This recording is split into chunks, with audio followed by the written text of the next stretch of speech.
नमस्ते sir. Hello. Sir माझं नाव शीतल नानाजी सोनवणे.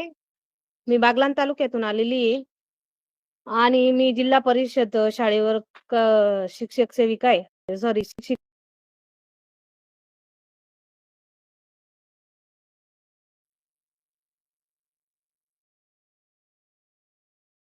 शिक्षणासाठी पाठिंबा देण्यासाठी मी आलेली आहे इथं.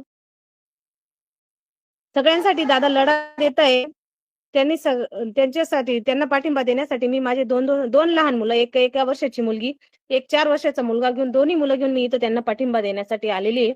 तरी राज्य शासनाने जे आमचं उपोषण चालू आहे, त्यांनी आमच्याकडे बघून आणि आमच्या लहान लहान लेकरांकडे बघून तरी त्यांनी थोडी तरी दयामाया दाखवली पाहिजे, की हे युवा प्रशिक्षणार्थी एवढ्या हाल-अपेष्टा सहन करून त्यांच्या हक्काची मागणी मागायला येत आहे.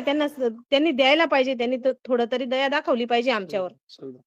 आणि दादा जे लढा लढताय ते संविधानानुसार लढताय, कलमांनुसार लढताय, कायद्यानुसार लढताय. त्याच्यामुळे त्यांनी थोडी तरी दखल घेतली पाहिजे आमची, असा विषय.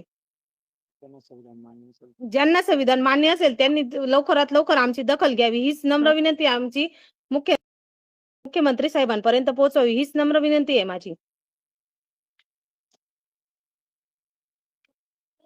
वाटल्यास तुम्ही माझे लहान लहान मुलं बघू पण शकतात. तुम्हाला जर खोटं पटत असेल तर मी दाखवू शकते माझे 2 लहान मुलं. द्या ना माझी मुलं. तो बघा तो तिकडे.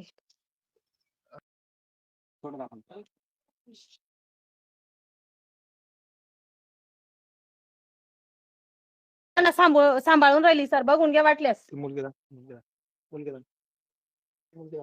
ही बघा, ही माझी मुलगी.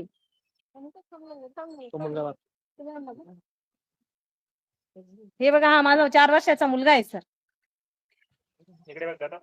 बघ तिकडे, बघ शंभू तिकडे बघ.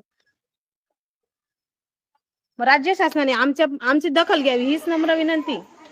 घरबार सोडून, संसार सोडून, सगळं सोडून इथं आलेली मी माझ्या 2 मुलांना घेऊन. आणि सुरुवातीपासून इथं बसलेली आहे, शेवटपर्यंत बसेल सर. फक्त आमची दखल घेतली पाहिजे त्यांनी, एवढंच नम्र विनंती त्यांच्यापर्यंत आमची पोचवा. कळकळीची विनंती.